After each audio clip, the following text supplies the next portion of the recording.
when there are like new founders and builders who are working towards shipping a piece of code, and this is for a product or a feature or a platform, how can they keep usability intact? Because with the Apple example, it was very clear that it was not an afterthought. It wasn't after shipping product that the team realized, oh, we need to just plug in usability. And you pointed out a few brands as well, like Disney, Airbnb, Apple. A lot of these people focus on the experience and the impact that we create with users. So, what steps should a team take for getting this whole experience first design into place? Yeah, so a lot of it has to do with the idea that um, there's uh, in order to be able to understand what it really means, you have to understand the experience that the people who will be your users are Mm, going through today, right? The product that you build uh, is is going to do something for somebody, mm, right? That's the whole idea.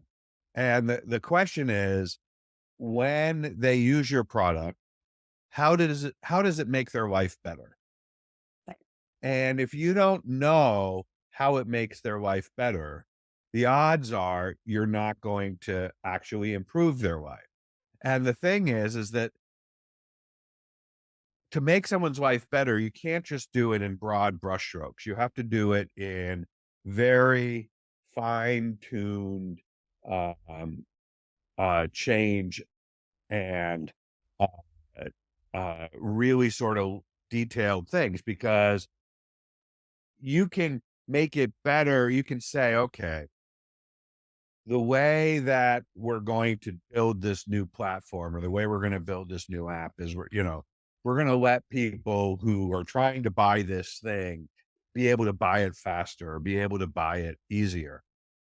But if you don't understand what that actually means, if you Mm, don't know what makes it hard today to buy things, let's say you're building a platform. I'm working with a company now that um, is a two-sided marketplace for uh, for logistics services.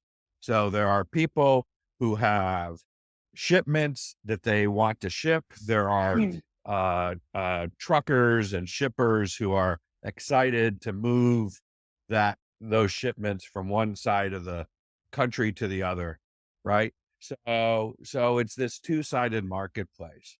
Uh, what makes that difficult today? Do you as the company that's building this, do you understand where it's really frustrating? The thing about experience is that you can measure it on a scale from extreme frustration to extreme delight. And so, where is the experience today? And one thing we can do is we can start to draw out what those experiences are, right? mm, I can sit and think of that shipper experience as uh, a set of milestones, right? Uh, that the shipper has to do from the moment they're like, okay, I'm ready to find somebody who wants to use my truck, to the time it's like, okay, I've delivered this mm, product and I've gotten paid. And we can put this on a scale of extreme frustration to extreme delight, like I said, and we can say, okay, the start of the journey was pretty delightful, but then we got into the details of who's available and what shipments want to happen. And right now that's really frustrating. And then I finally locked down a contract, and now I'm excited to go on my trip. So that's pretty delightful. But then I have to actually get the goods, and I have to pack them in mm. the truck, and then I have to, do other work. And I can see that whatever this part is and whatever this part is, it's pretty frustrating.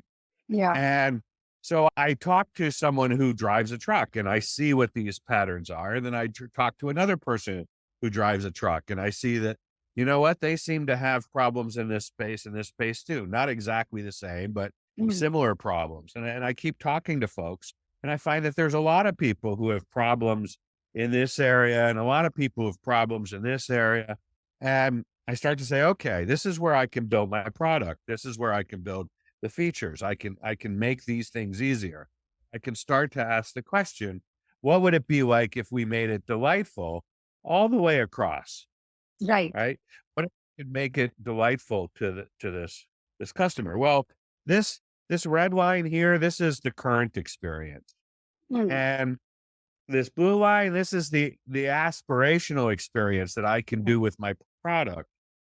And so now I've got something to work with, right? mm, Now I can say, look, my job is to figure out how to bring this up, how to make mm. this better without somehow making this worse in here. I don't want to break these parts. Right. Yeah. And that's the level of detail that we need to have in order to make sure that we're building the right thing. And if we're not paying attention, it's so likely that we'll miss building the things that are really important, those things that are frustrating, Yeah. and we'll break the stuff that works well today. And then people will be like, why would I need your product? It doesn't do what I need. Yeah.